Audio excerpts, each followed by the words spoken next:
I hope you'll remember the structure situations. That's the whole key, is the mapping and interpretation. Presentation of lures I prefer to come just a little bit later, but they actually come together. But mapping and recognize, looking at it visually. I'm going to place a brush on these structure situations. I won't hit them all because I'd be here all night, but we'll hit some of them. We're going to put some brush and look at the brush, see if we can't find us some structure situations by the brush. I'm going to do a little interpretation here on this stuff, and the brush gives a lot of people a lot of trouble. I have only one thing to say about that. Stay out of the brush. I see the bass pros and the tournament people way back in the brush on a great big flat, and they haven't got a ghost of a chance to catch fish. They might catch a yearling once in a while as they're going back in there. But you as a spoon plugger must concentrate your effort, must spend your time where you have the best chance to catch a fish. And that's going to be on structure situation. Your presentation of lures sometime may be a little difficult due to brush and weeds and things like that. But I put that in the same category as wind and things of this nature. That I do not make excuses.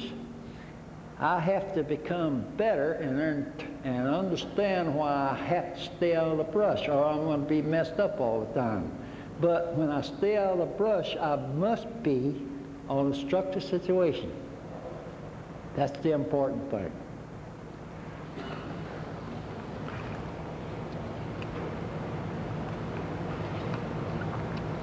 That's an old slide I made about 40 years ago. And I didn't have time to make a new slide, that particular one. What this is when you get into timber, on structure situation, casting becomes pretty important at times. You and I make presentations by two methods, trolling and casting. The trolling usually comes first because it's the teacher that will tell you where and when to cast. But when there's timber involved, then at times casting becomes very important. Now it doesn't mean that you will not be able to make this proper presentation at certain places, and you have to go to the cast. Sometimes I see some of my friends and wood spoon pluggers, they hardly ever cast. They just keep on trolling. And when I say you're a half-assed spoon plugger, it makes them mad. Now, but I followed up this with this statement. You're catching fish like you've never caught before on the troll. You're happy, and I wouldn't change it for the world. So I have quite a few friends that are that way, but I've learned not to call them half-assed spoon pluggers.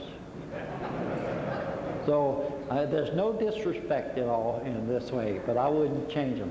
But there are certain instances where you would have been smart if you'd have gone to the cast. You could have made a little bit better depth and feed control, and you probably could have caught a little more fish. But overall, you and I are going to be, in most instances, come about, or casting, you should do it, is usually with a weighted jig affair, a weighted jump type lure, so that you can control your depth and speed in that way. I hope I get to the depth and speed. But the casting can become important. But you remember this, trolling is your teacher to tell you where to cast. Many times where there's a lot of brush, you're going to be in trouble. The secret is that when you go to the cast, that you'll be at the right place and try to be out of trouble, not getting hung up and so on. So that's what we'll talk about too. But the main thing I want you to do, and this is going to hopefully going to be a little bit shorter, is to show you the importance of staying out of the wrong way and how to do it. This is a reservoir that I went to see. First thing I did, I went out and looked at this thing from above the shoreline. I went all the way around it. Every access road that I went into, I drove across the dam. I went down these old dead-end roads. I went across this causeway. I came here and I looked all up through this way. I looked this way and this way. As long as I rode all across the dam and observed the things over here. I observed the bays. I observed the bays. I drove the bays. I drove the bays. The bays and the bays and the structure situations. And I looked at everything I could until then I went on water. And here again, I looked. I never looked without a lure in the water, because it's talking to me too. It's telling me a lot of things. In this case, way back there, there was one of the first meters that was ever built. That's a needle type way back there. You run into a lot of things where the trees have rotted off. The old reservoirs, some of the new ones, they're very well marked, but some of the old ones you'll have to do a little thinking yourself, and got to know by looking at all those dead trees, what do they tell me? So we're going to look at some of this stuff. And when I got through looking at all this stuff, I figured where my structure situation was and where my hot spots was and the areas that I was going to have to hit. I was going to have to hit that. Remember, we had that structure situation in the cove with the bar between the two channels. I just looked at it. Same thing here. Here. I'm right in this area. Here's going to the channel, and so on. Here I put another mark there. I put another mark here. I put a mark right here. I put a mark right here. I put a mark here. I put a mark here. And I put a mark here. And I put a mark here. And I put a mark here. And one there. Now you say, why did I put the mark there? It was a real guess. It was actually a guess. Because when I rode across the lake, across the dam, I look on the backside. It's going to tell me more about this situation than it went inside, because all you see is this. There is a dry channel. Now, it still meant that right here was a dead end, a hot spot. I had to put that X there. Same thing here.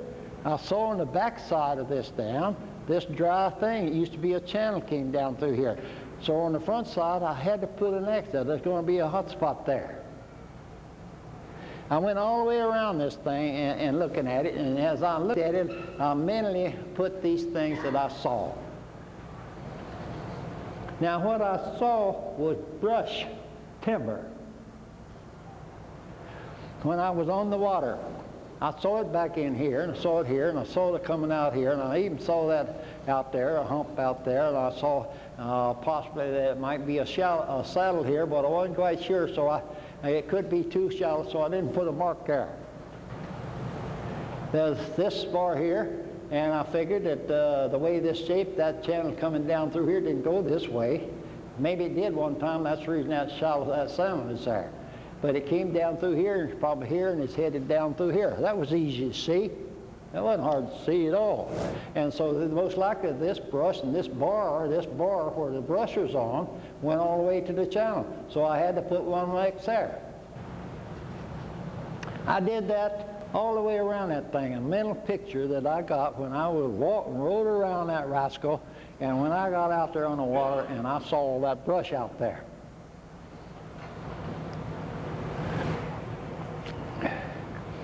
Very easy for the next in our real control that allowed me to interpret this lake, and that was the channels. This is where the main thing starts. This is where the interpretation of the whole deal. This is the whole thing that will determine the structural situation, is the deep water. And in the reservoirs, that's the channel. It isn't anything else unless down next to the dam, they dug it out right here and cleaned all the brush out. They used that dirt right there to clean it. This will probably be clean right here, and I didn't put much there, but this will be clean. So, but in looking at the channels, it's very easy for me to interpret where the channels were. I may not be right on the money, but generally I was on the money, and when I got out there with my lures, I could put it right on the money. But what I saw above the water gave me a lot of what structural situation is going to be in this lake. Very easy, to me, was where the channels were. Here, I said the channel that came out of this little bay came this way, but they cut it off because right here, this was dry. So that's the reason I put that X there, and that's the reason I put the channel here. Same thing here. But I didn't see anything here. This dirt was either removed or something. There was no channel. There was just, maybe they just gouged this all the hill. But I didn't put a channel here. So I came out of here in my mental thing that this is the one that went in there to a dead end. So I put that X right there.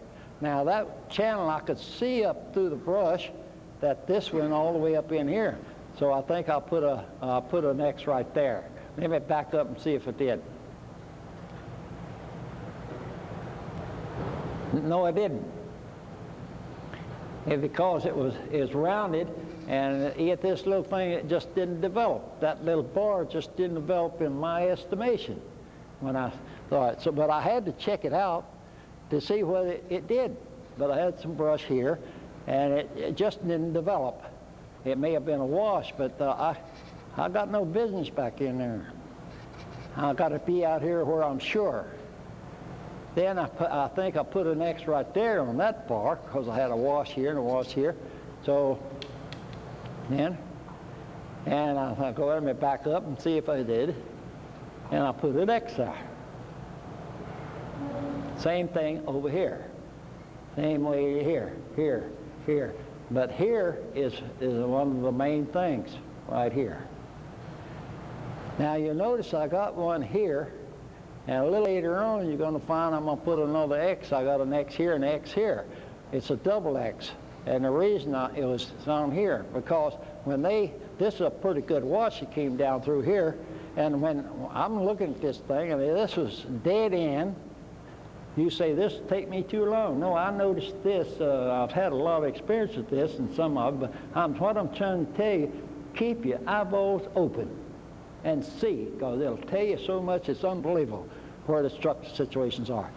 Because most of the time when they give you a dead end, like here and here, that water has got to go, when they're building this thing, they got to divert that water. And most likely, it'll come right on down here and join this major stream coming this way, the other channel going this way. Same thing here. They'll have to put me a hidden hotspot over to this, whatever comes down through here. So I got X, here's a dead. They got to join those two with some kind of a ditch. And I know everybody in here has ever worked a causeway even, or a dam like this. Hey, go out there a little way, and here's this ditch going parallel to the dam. Why? Why?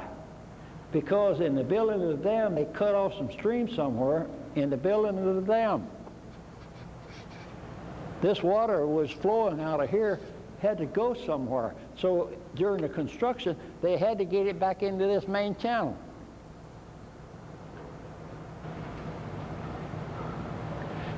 Now I'm gonna flash back through that again,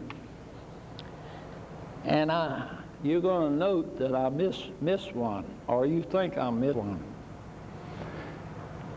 First observation, I put one. When I got out there on the lake, I did not put one. So I'm gonna go back.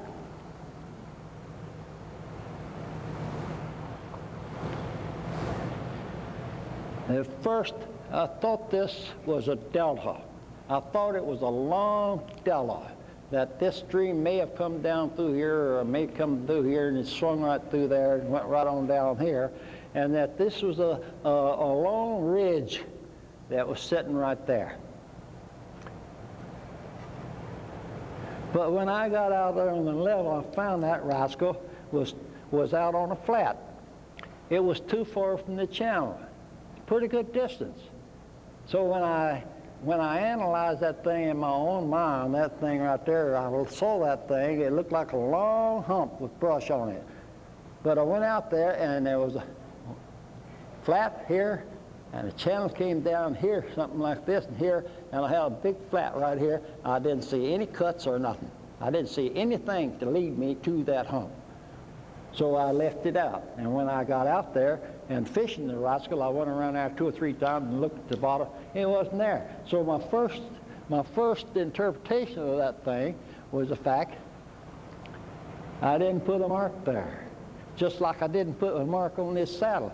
But you know, I could have made a mistake until I got out there and checked the depths. This is the real key, because this is where will keep you out of the trouble. These are clean. You can work these brake lines. You can work the top brake line in most every case, even though it's completely covered with brush and weeds and trees.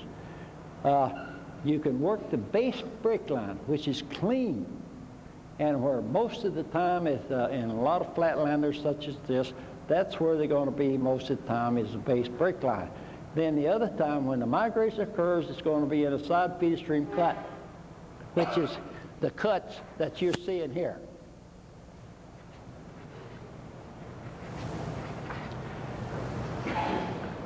That one over there, I wouldn't spend too much time there. I would check the riprap, but this is my hot spot. I'd check all this riprap. This is my hot spot on this riprap, and if this is a dead end right here, this stream had to go in somewhere, so most likely I was going to have some kind of a join right here, because that was the only way. This, and I looked at it when I got on the water, and there was nothing here to make this dead end, so it had to be this one.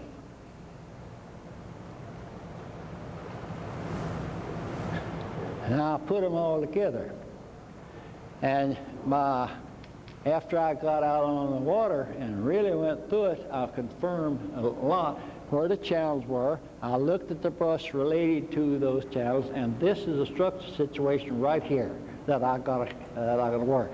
My problem is, can I stay out of the brush? And looking at the channels, I would say yes, sir, in most every instance.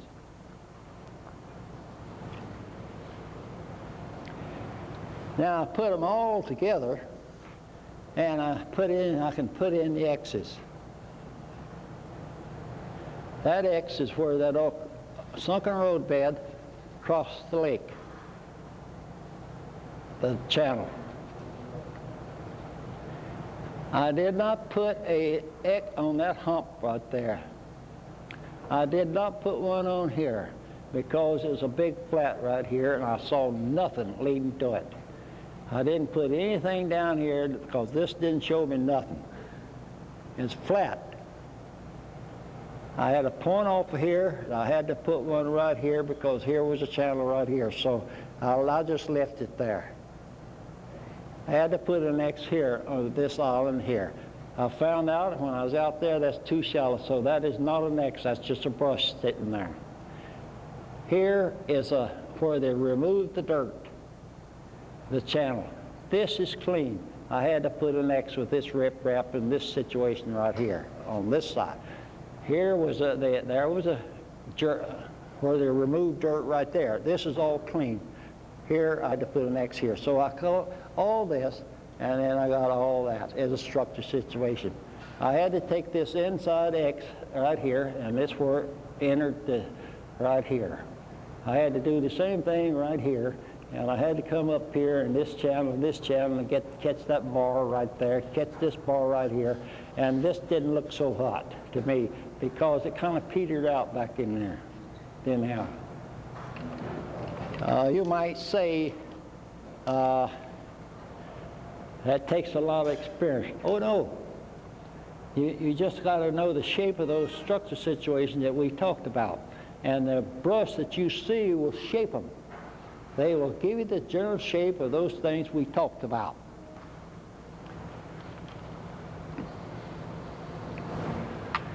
Now, this is a profound statement, I hope. The number of bushes, standing trees, weeds, or flats that exist in a body of water does not change a thing. Now, here comes the basics of all the fishing. This is the way you and I catch fish, and you've heard me say this now. Simple fishing is. It's very simple when you really boil it down. If you and I want to consistently catch more and bigger fish whenever or wherever we go fishing, we must control the depth and speed of our lures or bait on and or around the bottom feature, structure, breaks, break lines, the fish used in their movements and migrations. It doesn't make a bit of difference. I do the same thing up there. I didn't put this slide in, but I do make this statement. Control the depth and speed on the features. Control the depth and speed on the features. Now, I didn't say about anything else. That's all I said. I didn't talk about anything. I didn't talk about size, color, and action or anything. Control the depth and speed. Now, you say, why just answer all successes and failures in terms of depth and speed? Here's the way I personally look at it, and you can look at it any way you want to. A fish can adapt to weather changes. Fish can adapt to changes in the environment which is occurring all the time, from day to day, sometimes from hour to hour. The temperature may be changing. The light is changing. He's got a bellyache.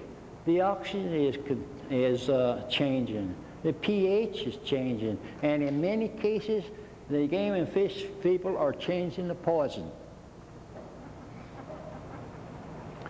I don't pay a bit of attention to that because you say, why? A fish can adapt to all of these changes. If not so, constantly changing. That's the reason I say where things are stable, where you're going to absolutely probably find him. But it's changing all the time. Now, he is adapting to this. Now, if he hadn't adapted to the changes in his environment, he wouldn't be around anymore. Now, how does he adapt to changes in his environment? Do you ever think about it? By two ways. By change in depth, more or less, and change of activity, more or less, or dormancy, more or less, or speed, more or less. That's the way he does it. By change in depth, or by changing how dormant he is, or not being too dormant, or the speed factor of the fish itself. You and I must become a fish. Just the same way. Nothing else. So what we do to take care of all those bellyaches he may have and all those things that's bad about the lake and all those excuses that people give you and weather and water and poison and all that stuff, what can you do about it? Just do what the fish does. Change your depth and speed. That is how you and I overcome the conditions and the changing condition of a fish, of a fishing situation. You've got to. That's the way we take care of all these things. The brush and things and the structure situation that you must control your depth and speed on sometimes give you a little problem. But I don't pay attention to that. I know it exists. It's just like trying to fish out there this morning in that wind. Makes it a little difficult, but it doesn't change the picture at all. You and I must find the area where the wind doesn't bother us too much. You and I must find where the brush doesn't bother us, where we can't control our depth and speed on these structures to take care of the fish, whatever the environment or whatever the environment is at that particular time. I'll go through that again. Structure situations equal structure breaks, break lines, deep water. Features fish use their movements and migrations. You go out there and you see this situation, you know this bar that is covered with brush. Now, most of them like this is that if the brush ever peters out, it'll peter out before it gets to the shallows. Most of these bars are full of brush that you was looking at don't go anywhere. But you can check it out by going and examine it. You say that might be a structure. I'll have to check it out to see if it's a structure situation that the fish use. That means it must go all the way. Now, if it goes all the way, it's up to me to try to present lures on it. And the brush might give me a little problem on the troll if I'm not watching where I'm going. Today, in this day and age, you got depth on it. In my day and age, I had markers. And I could tell them right quick. With my lure was telling me, and even before the depth sounder came, I could use markers and get a vivid picture of this feature, whether it went all the way or didn't go all the way. And so I could eliminate that right quick. And pretty soon you get to the point where you can just look at it and look at the terrain and how the terrain moves and things like that, and the width of the lake and where it is in the lake. Then you say, that's no good, I'm not even going to spend any time on it. But if it did, in the presentation of lures, that would be one of those times the brush up next to the shore is covering the bar, maybe. So that's just the example of what I'm talking about. But does it go all the way? If it does go all the way, then you control it as close with good depth control as you can out at there to end. And a little later I'm going to have a long bar and I'm going to show you the area that I personally would troll.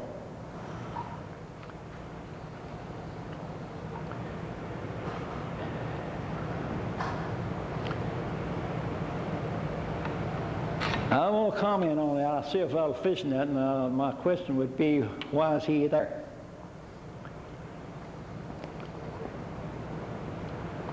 Well, there's only one answer in my book. He don't know, he don't know.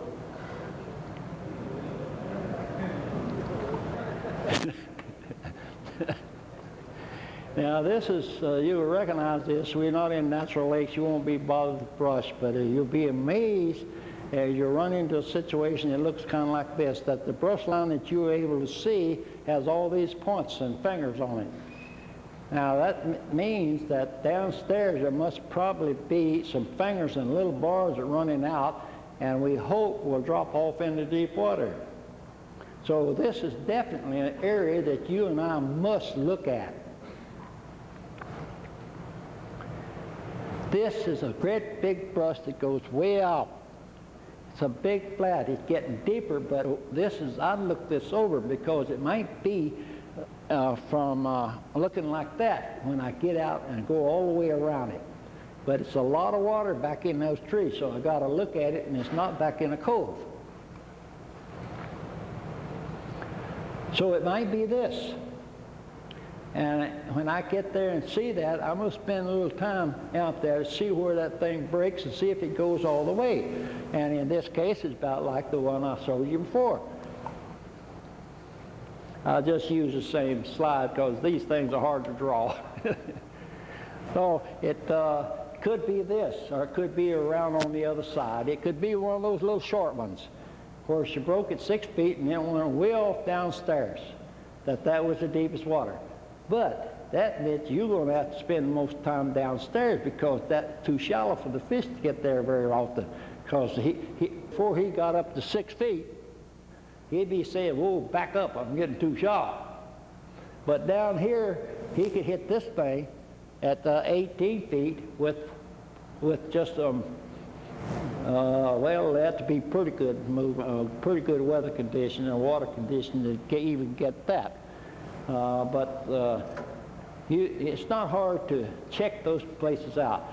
As long as you remember, fellows, you see, when you remember the structure situation that the fish use, those 17 I mentioned, you're going to start seeing that these trees start adding up and telling you a lot of what's out there. This thing has 2 buttons on it. One takes me one way and one takes me the other way, and I get the jacket in my waving my hands and I hit the wrong button. Here's that good old brush, the slide. And this particular slide in my country, there was 2 slides up in that lake I showed you before that was fantastic for many, many years. Then that was up to that reservoir was built in 1916. There was another built in 1920 and was within about 4 or 5 miles of my home.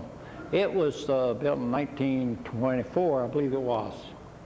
And it had a slide, and it became one of the hottest spots you ever laid your eyeballs on for a long, long, long time.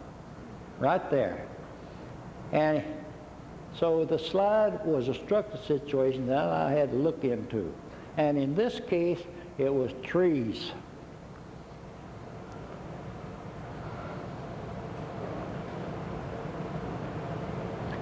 This was the way it looked.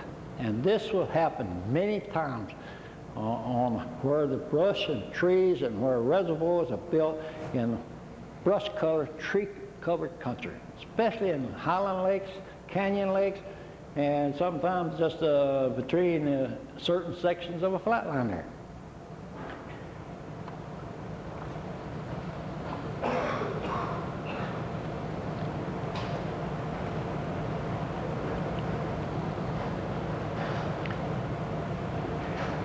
Now, this low water inspection, if you ever work where there's a wide floodplain, anytime that you have a reservoir where they pull the water down due to a drought, or they pull it down due to a wide flood control situation. In this country, we have the TVA system. They have boat traffic on it. And they must keep at least 15 feet on all this traffic. So they have to, every so often in the TVA system, which is, let's say, 1,000 miles, they have to build a dam to bring the water back up. Sometimes that might drop a little bit, but not drastic, because of the traffic, the boat traffic, the industrial phase of it. But when you get up toward Knoxville and above Knoxville, back into the mountains of Carolina and eastern Tennessee and parts of Virginia, they pull those lakes down to keep the high water down here during the traffic. So you get a chance to study it, but now what is there for me to study? That. And when I go back the next time when the water's high, any other part of the year, I know exactly the structure situation that I'm going to work. I may have a little problem right there, but I won't have any problem right here, and I won't even have a problem here if I control the depth right.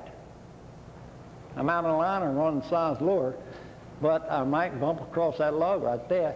But I know out here at the end of this thing, I'm going to be clean.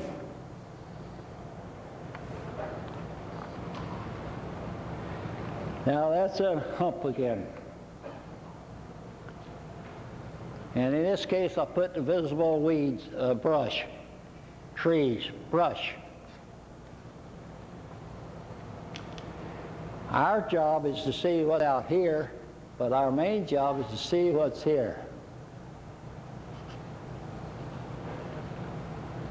And you remember that slide I showed you where the water went through there and made that saddle? Water at one time flowed through there. I don't think in this case that it was a slide that created this. It could have been, but water went through there at one time and washed that saddle in there. So here's what you got to look for. When you see this situation,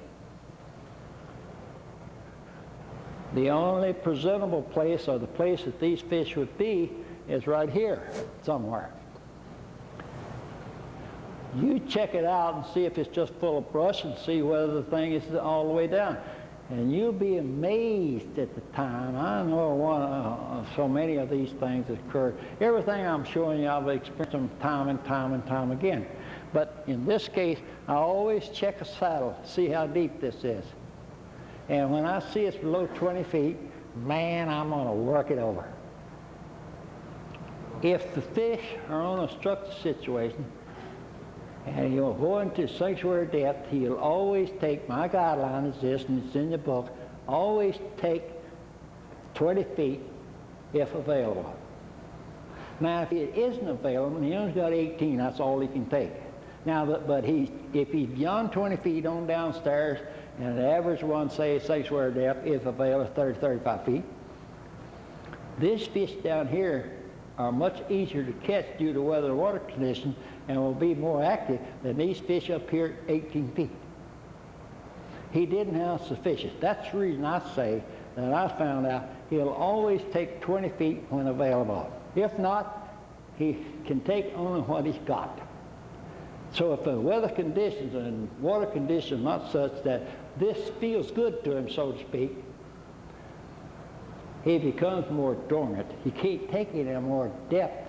He just takes more dormancy, more inactivity, more harder for him to move any distance to take your lure. But in many of these cases, you'll find the sanctuary, as I told you in the other one, and it'll be clean. It won't take you 5 minutes to check it out and see if it's dirty, so dirty you can't do it. But if it's just slightly dirty, go to the cast with a weighted jig. And then, because the trolling, even what it's half it's got depth, it's halfway dirty. But I'm going to mess it up if I try to troll through there. So this is where you go to a jig, a weighted jig, and preferably weightless. Not many of them around, but a lot of weighted jigs are pretty heavy or weightless. Jump lures. And I'm going to take this thing with the Allen shorter between the channels. You remember that one. In this case, there's that Allen. Well, I didn't have to worry about the weeds in this case, but trees. In this case, because there weren't any. But I'm trying to say what you have to investigate. So you have to, in order to stay out of trouble, you got to remember what I say on the upstream side. You'll wash away the water way back yonder. Just keep washing this thing away. Then it was raised, and this came up a little bit higher here, exposed out of the water.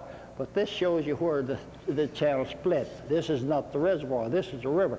But on the upper side, the current comes this way, you're going to find a clean area there that you can work. I don't care how much brushes are sitting on that thing. You can troll across it. You can troll it pretty good. And if you got a brake line right there, normally you'll have a brake line because the channel split. Up here, somewhere up here, you only had one channel, and it broke into this channel. And right here, where it broke into that channel, it'll be clean. The floods will clean it way back yonder, and always, so you might have to go to the jig, but you can charge. The underside, the lower side may be a little bit rough for you to handle. but you can also use this cast to get by pretty good.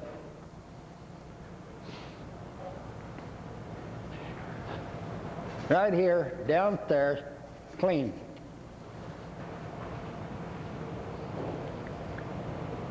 This is an underwater hump or an island that has to be checked out. And when you see that, you go out there, and it could be that the brush goes all the way down. Here again, you look it over, but you have to go. That is a structure situation, and it represents a hump out there or a ridge that I got to go out there and check it and see if there's any feature on there, such as a bar or a gully or a wash or something, or a tree line or something that goes to deep water and breaks into deep water. It goes all the way, the deepest water in that particular area. Most likely it would be this way rather than this way. Probably the channel comes right down through here, and that's a delta situation sitting there. We'll see about that in just a minute. If I was fishing, I'd go check that. If I was fishing this lake in the high water and I saw that sticking out, I'd go check it. Most likely right there. This one, high water, this is probably a dead end, but I would check it anyway. If it came up to 10 feet, 8 to 10 feet, but I'd be right on that hump. I would take this hump and I'd get that one out there, and I'd check that in there. I could find out whether the fish is making contact there or here or over here. This came on back out here and didn't amount to nothing.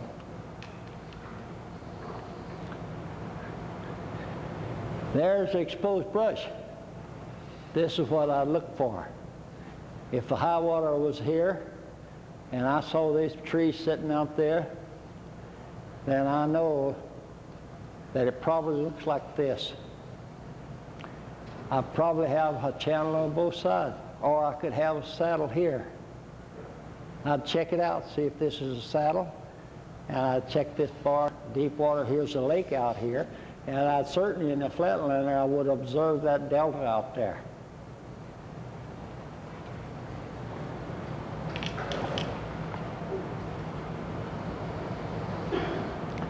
We've talked about what the delta looks like. It's a situation.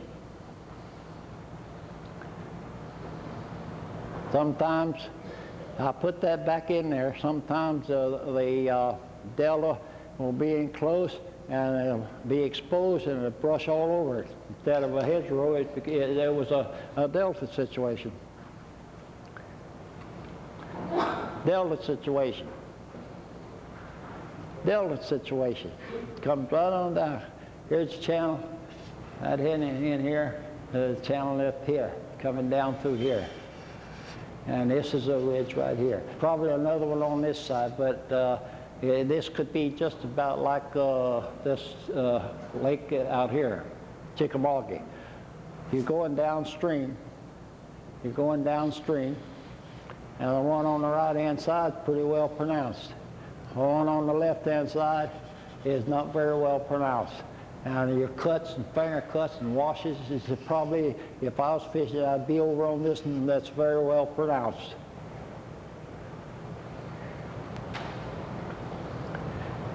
Roads, sunken roads. This is a road that feeds coming. This is not a sunken road bed, but maybe just a cleared boat trail.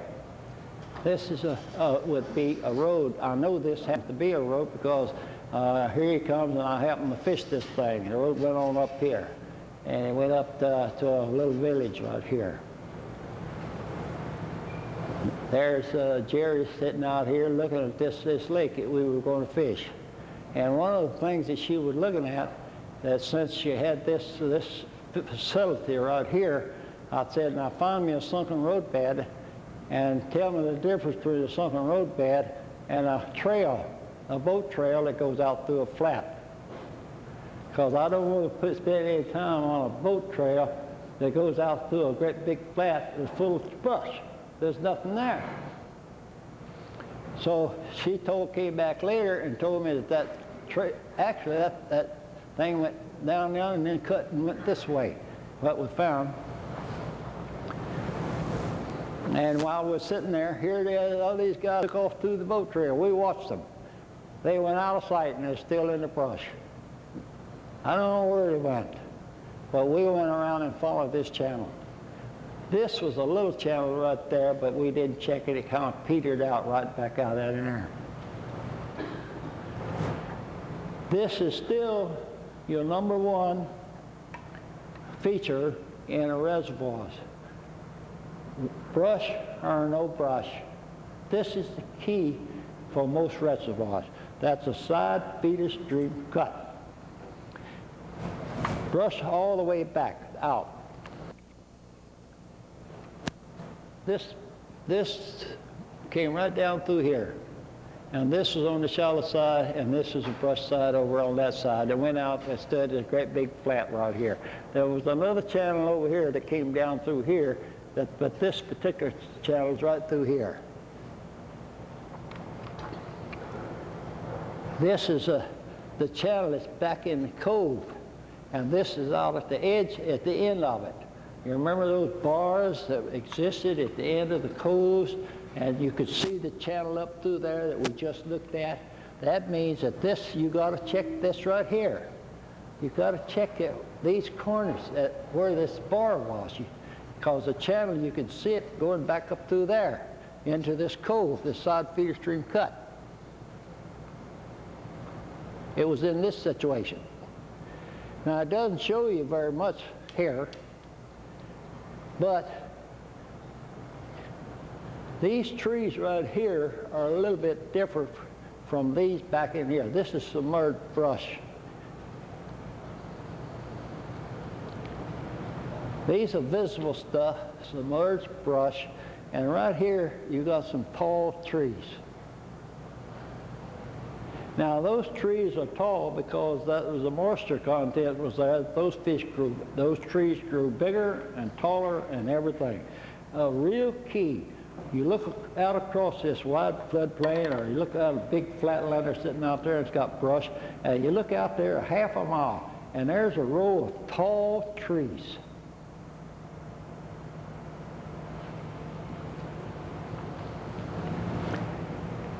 Here, you're out of trouble. Here, you're out of trouble. Here, you're out of trouble.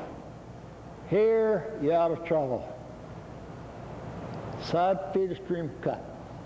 Now, the reason for it, the tall trees told me that that was a main channel out there. And that this thing here with all this growth and this little channel I saw here told me that rascal went all the way.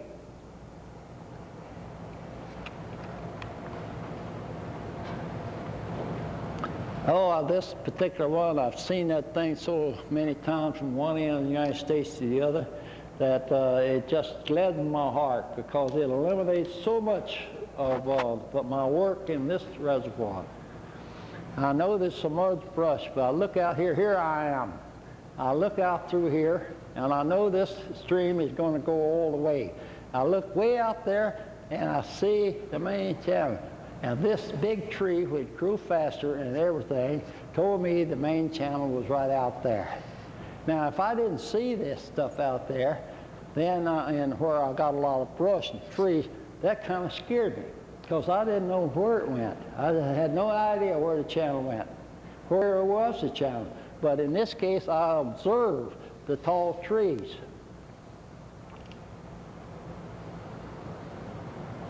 The cut is over on the other side, or it could be on this side. But this, when I looked out there, that's what I was really looking at. Here is, in this case, believe it or not, fellas, I saw this. Here was a channel that came down through here, and a great big flat back through there, and it's full of brush and all these tall trees. And as soon as I looked at it from here, and there was a few here, I knew that there was a channel coming right down through here. due to these tall trees showing a little bitty stuff on this side. All back in yonder I could see it was all small stuff. Some of it I couldn't even see back there.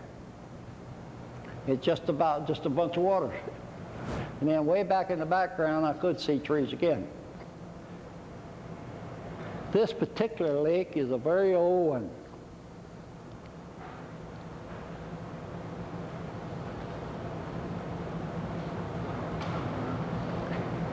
The whole thing in Flatlander, it was covered with trees. It was built in a forest area and they didn't cut a thing. And over the years, for 25, 30 years, 40 years, the stuff has rotted out. And most all the small stuff is gone. But a lot of the big stuff is still there that grew bigger and bigger and taller, and they're not quite gone yet. There's your channel. Here is where all the interpretation must start from. So you got to go look when you see that, because you know you're in a forest area. There was no cutting. It's a big, great big flat.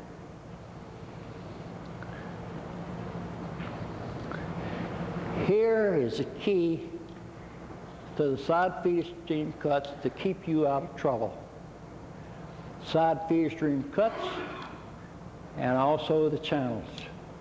They are always, you know, down at the dam it's been cleared against the causeways, it's been cleared other, but the best structure situations in a reservoir are the channels. And so this is the reason I have to spend a little time on the channels. If you were going to fish one of these cuts, but you're one of these guys that don't like to troll or you're afraid to, but even this side feeder stream cut here, it has a brush, it has a clear cut going in there. Now if you're checking it up the shallows, and you can run the smaller lures in there, you could say, I want to go to the cast. What trees or bushes do I cast in this situation? Along any channel. It's where the bush is different. Here's sunken brush pile. I put them, sunken brush, telegraph pole type thing. I don't fish those, I pass them up. You got one caved in, it's just like a cave, a slide, I fish that. And if I see it, I'm going to give it the works. I'll troll it first and then I might cast it. Same way as this one right here. This tree is different. It's got things all the way down. Here's a brush pile, here. So if I come up through here and I'm trolling, I'm working shallows, and I see that thing, I'm going to remember it. If it looks pretty good, and I might check my depth and how it drops off and how it is, then I'll go back and cast that thing. I could probably cast just a free-running lure. I could cast back in there with a surface lure, but I wouldn't go back in the brush. I'd stay out of there. I might use a weedless thing back in there. And I would check before. I'm not down to the channel, all the channel yet now. I'm going down through here looking. And if I see those things and it active, and 9 times out of 10, if I catch one on a shallow look in this case like that, it'll be here or here or here. And I see these guys casting this telegraph poles. And it may not be but one of those for several hundred yards along that break line. But I guarantee you that's where it'd be. But here is the key to that. That is one of those things that I brought to you that sometimes in trolling in shallow, look out for those things. And if it looks good, if you catch a small fish, then go ahead and cast it. And the channels, you can, in the brush, you can check down here. But here is the real key, that base break line in all these cases. Now, there's a reason for me telling you to work this base break line, because we're going to find some other things by trolling it and by looking at it. I know I'm not going to have any trouble because I'm in the channel. The brush is everywhere.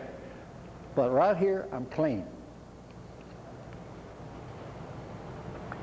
Now, when I going down through there and trolling in that base brake line, and you'll find that right out here, my lure is going to tell me there's a wash or a side feeder stream cut that's come through here and produced the bar.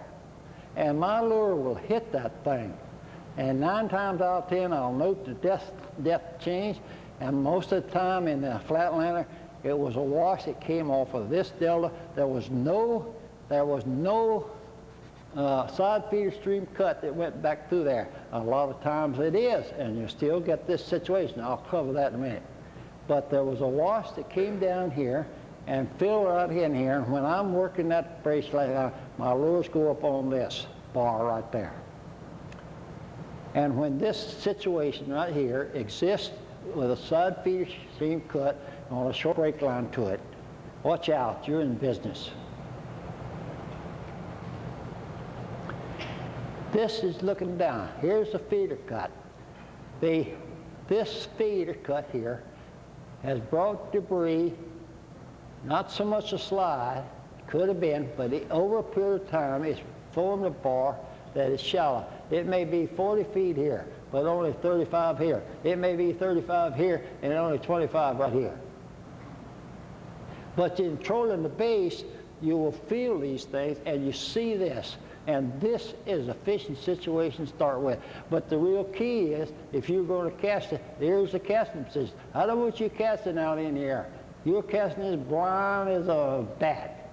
But when you see this situation here, or when you see a wash that forms a bar, you can troll it, or you can make a couple casts down there to see if there's a fish there. But that's a break on a brake line.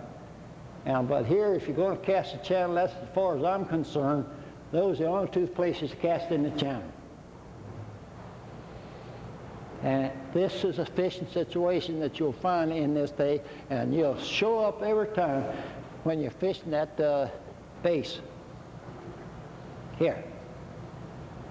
That's a real key to where you cast and where the fish will be. That right there. I want to look at this wash again. The wash on a brake line. That is not a structured situation, but it's a place where the fish will stop and flat. This is a great big flat. There's no side feeder stream cut.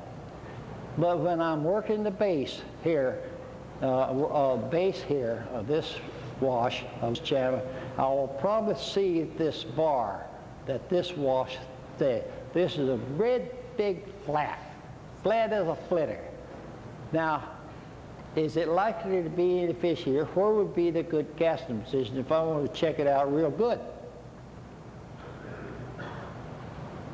So I'm trolling this brake line, the base brake line, and I come up through here, and by cracking, I get a little hump right there. Now here I see a wash. Wash. Now what caused this? This is flat. It's a wide floodplain. Why did it here? I don't see much delta, but there had to be something to create this wash. So I look around back in here, and by cracking, there's the hump right there. And how many times in my lifetime that this was just about became a structured situation? Because this hump was 35 feet in here, this washed in, and it came up to a hump that's a pretty long little bar right there. And it's a pretty good sized little hump. There's one I remember in Georgia so well, that was as vivid as yesterday. And this was a wash, and the water that came off this hump, when that water flooded and came off that, it created a wash and built me a little bar right there. Somewhere.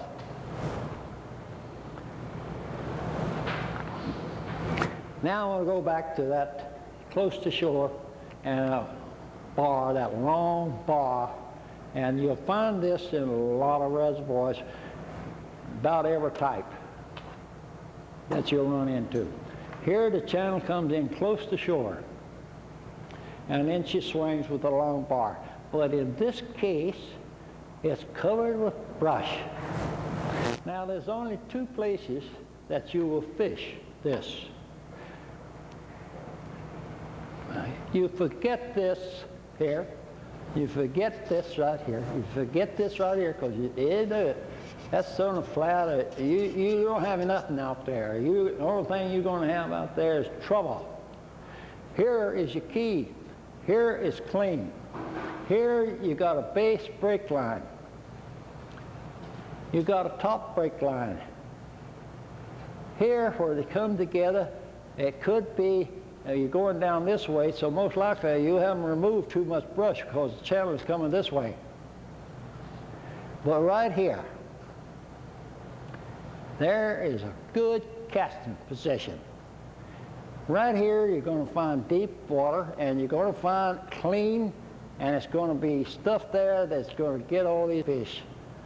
And you can either try to troll it, but you could anchor right here and cover this thing with any type of lure you design, and I guarantee it's going to be deep, it's going to be clean, and there's going to be some fish there. And these exist. You keep your eyeballs open to this situation. Big high bluff here or something, and the channel swings right in here close. Now out here in this lake, you'll see the channel swinging in close, but this may be all rock. Big high cliffs. But when that thing starts swinging away from that toe, you better take a look at it, at the lower side of it.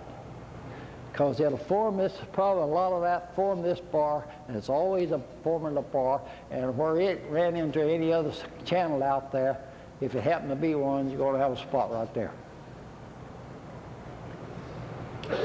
When you see those out there and you see the channel headed toward that cliff over yonder, all up and down this TVA system, when water is flowing, it runs in a straight line.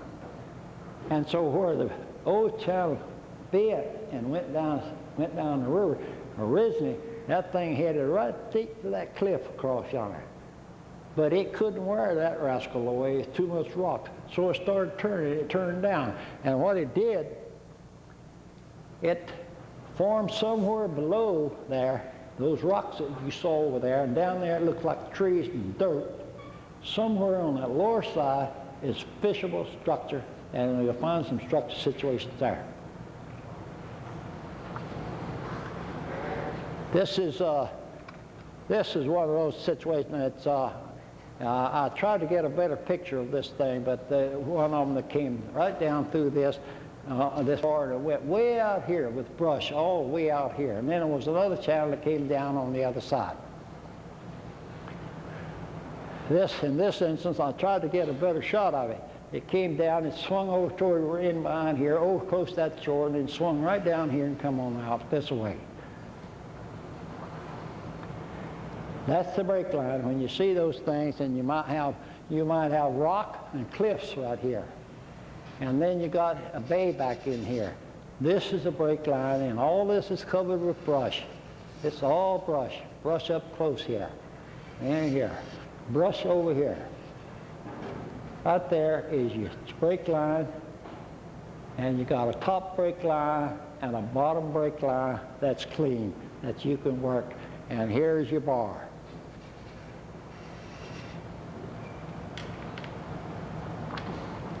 Here's where the other stream comes in, right there. This is, you get this particular one is in eastern Tennessee. This is a reservoir that's very high up. It's close to the North Carolina border. They cut the timber down to about 50, 60 feet. Then they left it downstairs. Now the question is, they left the timber downstairs. I don't like to say this, but I'll put it this way, in the form of a question. How do the fish move? Does these trees that's left downstairs could be considered a form of structure? It could be, I said, could it be considered as a form of structure? It's still a break. But sometimes when you fish this area and it's full of brush such as you see here, many times the fish will move here instead of down here at the base, they'll move here. So you could actually say that there. So that means when they run into a situation such as this, the fish could be in the top of those trees. Very easy to check it out. Cast it, jump top lure, or troll it if you control your depth good enough for you. It's something that you'll hardly ever run against. But it does exist. And I've run into it quite a few times that I couldn't fish this, but the way the setup was, it looked like to me it was clean here, and then the trees began, went on down, and the only thing I could do, I couldn't troll down here, so I just troll in the top of the trees and control. I got hung up some, but I ripped it through there too. I just barely control the depth, and I got down in this area and just barely touching that tree, and big old, I had one. Now it doesn't happen much, but since that time, I've run into it several times. So when I see this situation, I will fish that brush. Let me look at another way, similar situation. This is tall trees at the entrance to a side feeder stream cut. We're on the bar. The cut is right on the other side. It comes up through here and goes in by this hill. It's a side feeder stream cut on the other side. It comes down through here, and this is one of the entrances to that side feeder stream. Now, the reason I put it there, if that side feeder cut wasn't there, I wouldn't pay a bit of attention to those trees. But in the wintertime, real cold, this doesn't happen very often.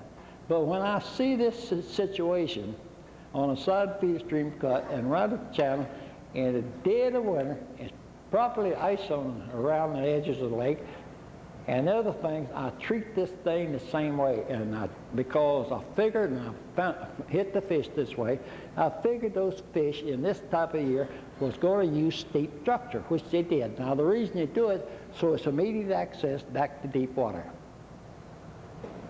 They're not going to take the long route because you've got too rough a conditions, so they don't get very far. So that's basically the reason for fishing steep stuff during the winter. Now, so once in a great while, under these conditions, I've run into this situation that I just had to consider this tree as a brush. I think I had this situation in Fishing Facts recently. They asked me to explain this thing. When they come out of deep water on migration and hit here, that's pretty steep.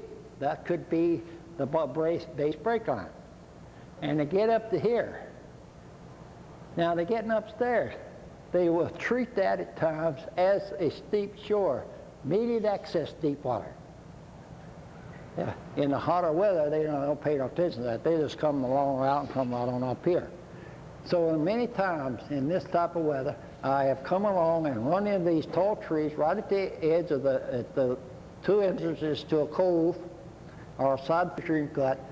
And so I jig down through here with the weeders and I check out the top of these trees. Many times I've just wasted my time, but you'll be amazed when it's so cold. I shouldn't have even been out there anyway, but I had to check it during this weather to see how the fish move during this seasonal movement. And sometimes I just take it, and all I do is take a weedless jump lure and just dangle it down, let it fall over a limb, and many times every fish that I caught was right in the top of those trees. Now, for heaven's sake, don't let this throw you. That is all will happen just once in a while. I do not want you to see you going around dangling lures in the top of these submerged trees. What do they call them? Jigging, or what do they call it? They don't call it something. I forget, there's a name for it. I don't want you to see that. Right there is your real key. And if those trees in the real cold weather, it went straight up and it came down here, and those trees went right on up to the shallows. They're not in shallows here. Here's your long route, so to speak, and you're on the edge of this side feeder stream cut. But if those trees went way on up here, once in the coon's age, in the real cold weather, and most of the time you wouldn't even probably be out there fishing in the reservoirs where the reservoirs are, you might want to check them. But right here is the real key to all these channels and break lines and trees that go right out to the channel.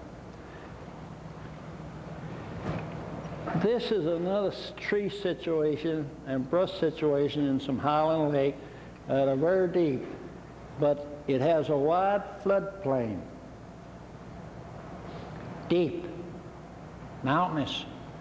And has run into this, and Jerry has run into this situation with me. And you say, I couldn't find the inside feeder stream cuts in this area that we were working. It was all trees. And I mean trees. Everywhere on the bottom was trees. I couldn't even really see this in any way. I found a couple of these.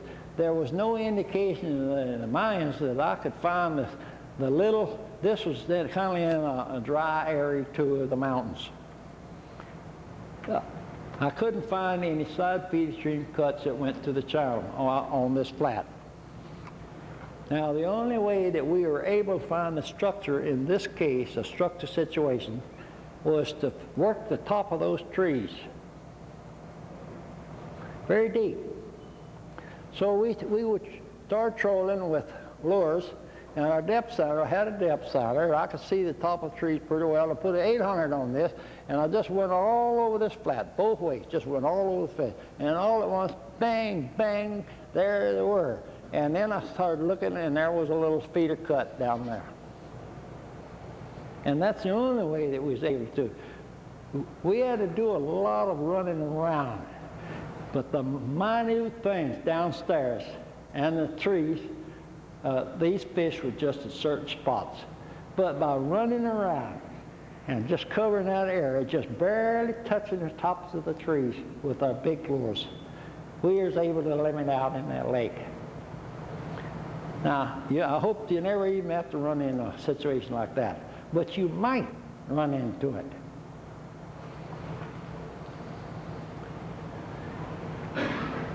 Here is a look at a situation that you and I are going to look at. We're going to look at it, we're going to drive around it, and we're going to look at it, we're going to get in the boat, and we're going to look at this thing over. And as we drive around, we're going to see, we got the dam, we look out here, here's a road that went in here, here's a road here, this power line up there with a bunch of poles, here's another dead-end road, here's a causeway. So when we got on that, we looked at it, and it looked just like that. It's just plumb full of brush. So what we did, just like I did before, I'm going to look at this thing, and I'm going to check it, and I saw that by just what I could see going around the lake. Then I got out there, and I used every access I could by channels and things to look at it after it got on the water. And this is what I found. Here was the way the channel was.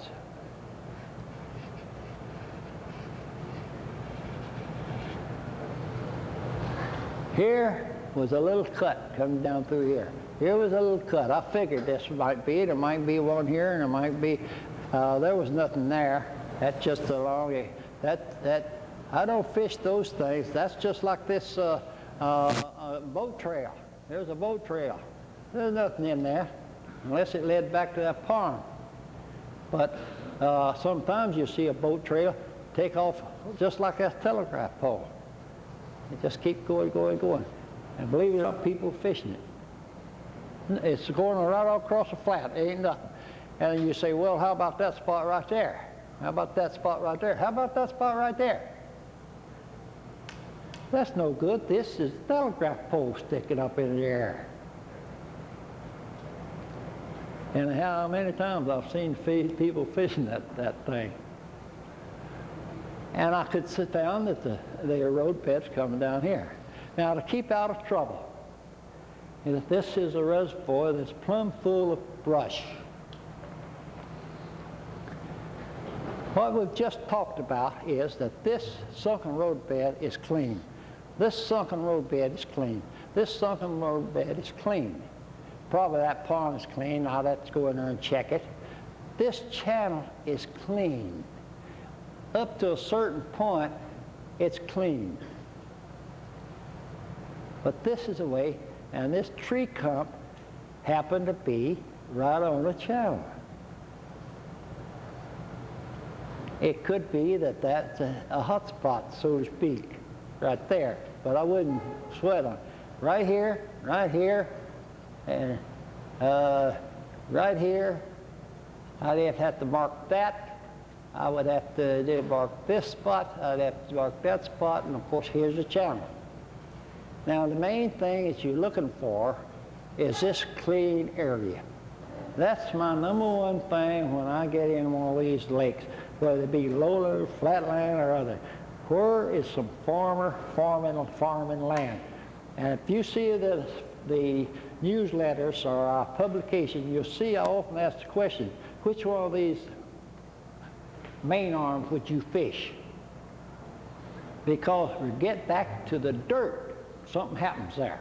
I'm also looking for color, watercolor, which is one of the best, most important observations you have. And another one is farming air, clean areas that might occur in this particular reservoir. So you've got to look for it. So I have another lake. The last one is built on the Savannah River. It's right below Hartwell, which is got good color in the upper end, down toward the dam. It's as clear as a crystal. And the next dam, the last one was built below it, full of trees. There was none cut.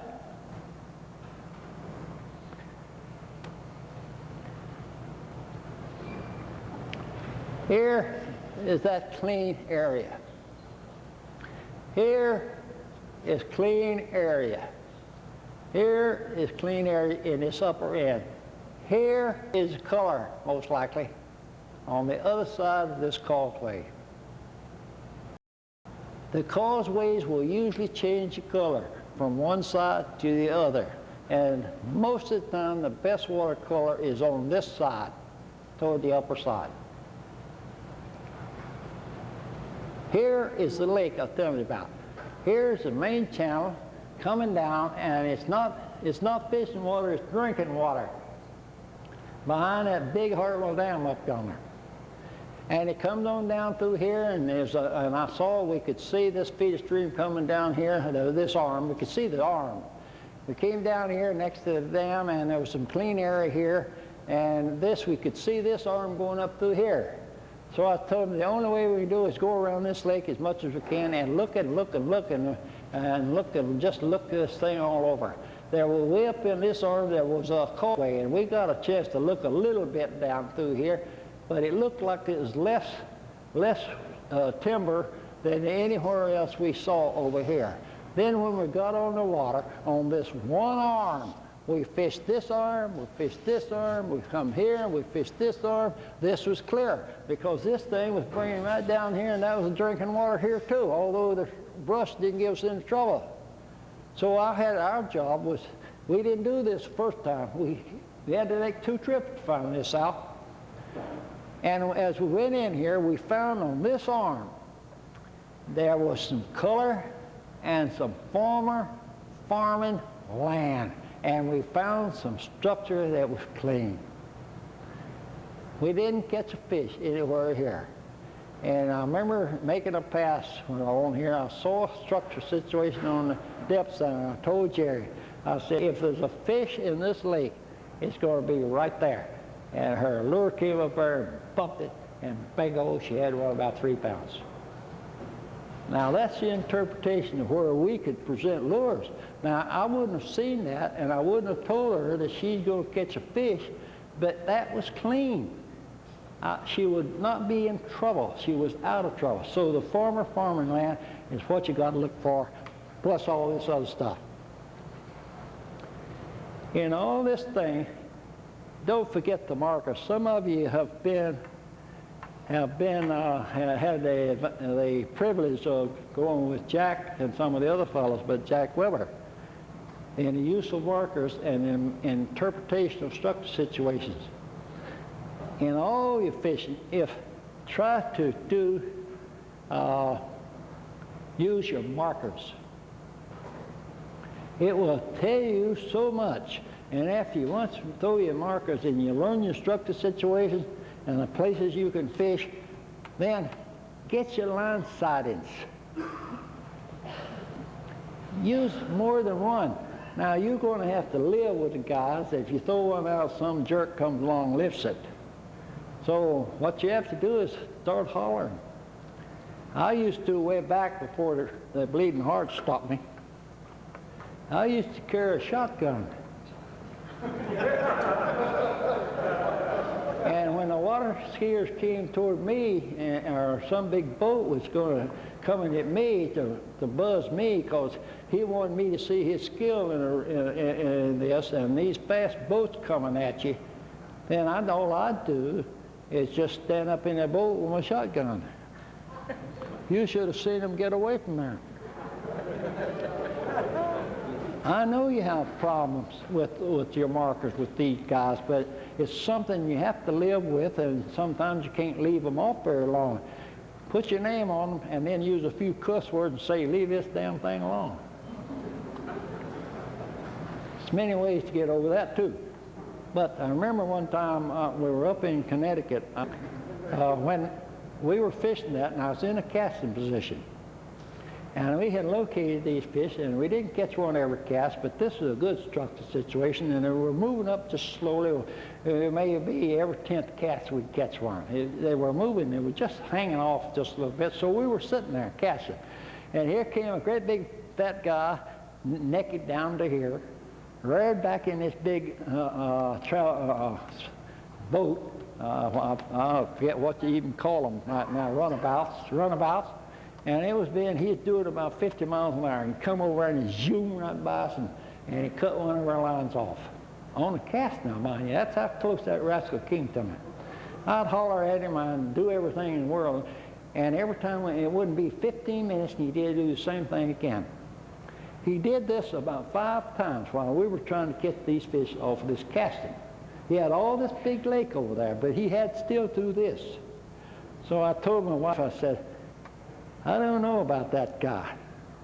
Now, I'm not going to put up with this anymore. So I had a great big, what I call a SJ.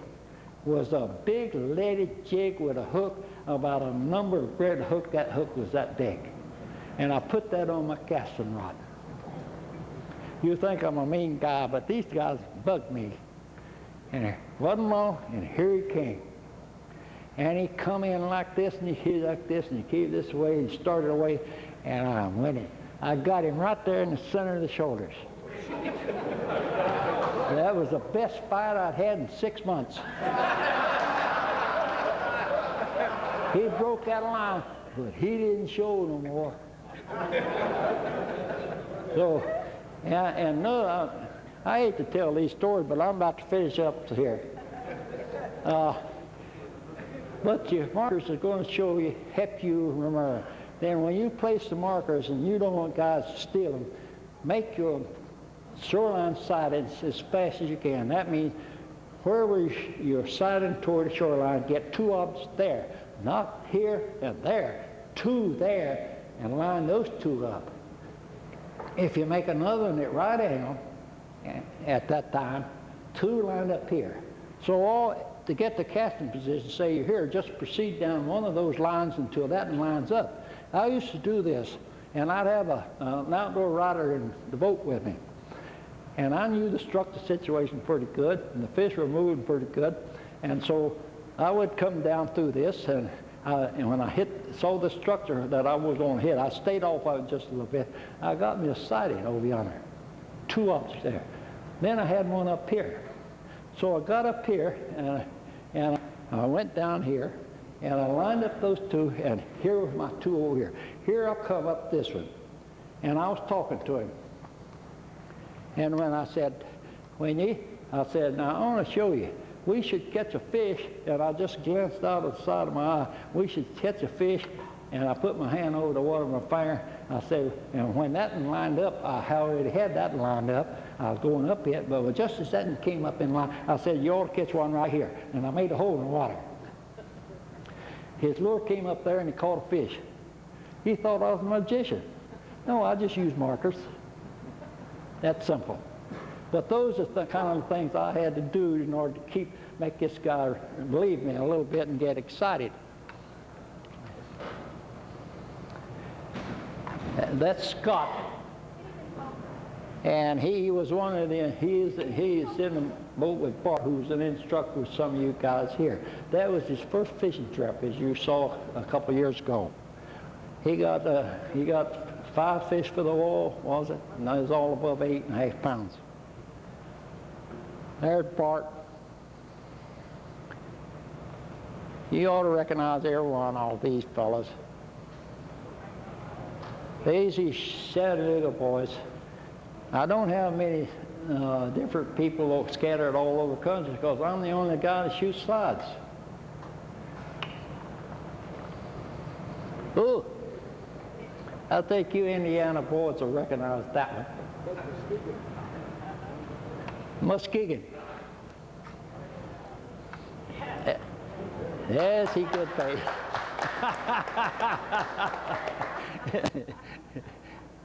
There's Jack. And a lot of you fellows will never forget Jack. How about that one? That was in networking. How about our Georgia boys? How about our Tennessee fellas? That's how about those other Tennessee, Jack and Pat.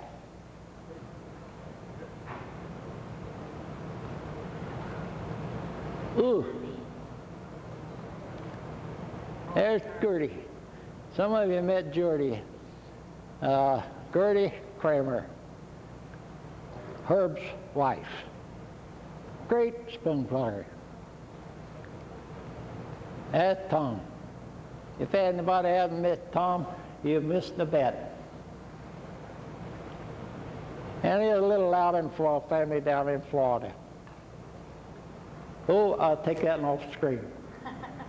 You want to see that one again?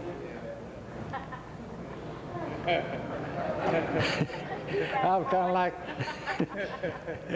But anyway, you recognize those fine folks. There is their living room. That's about 3 or 4. And that 9.5 pound smallmouth.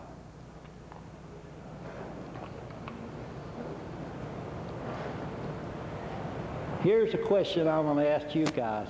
Look at that over very, very carefully. And my question is this: why are they fishing there? Why are they fishing there? Why are they fishing there?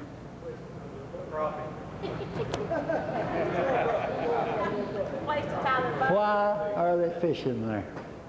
Well, block it simple. I'm place to tie their boat. Now, basic fact. Now, lure out of position, catch no fish. That's just that simple.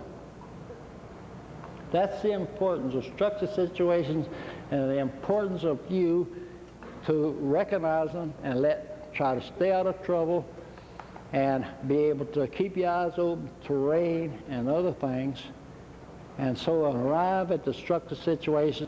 Then your presentation of lures, the best way to get them there by casting and trolling.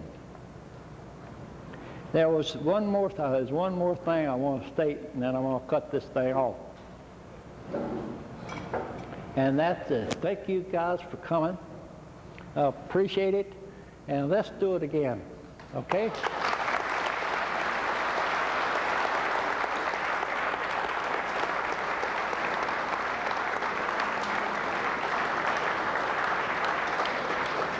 Thank you.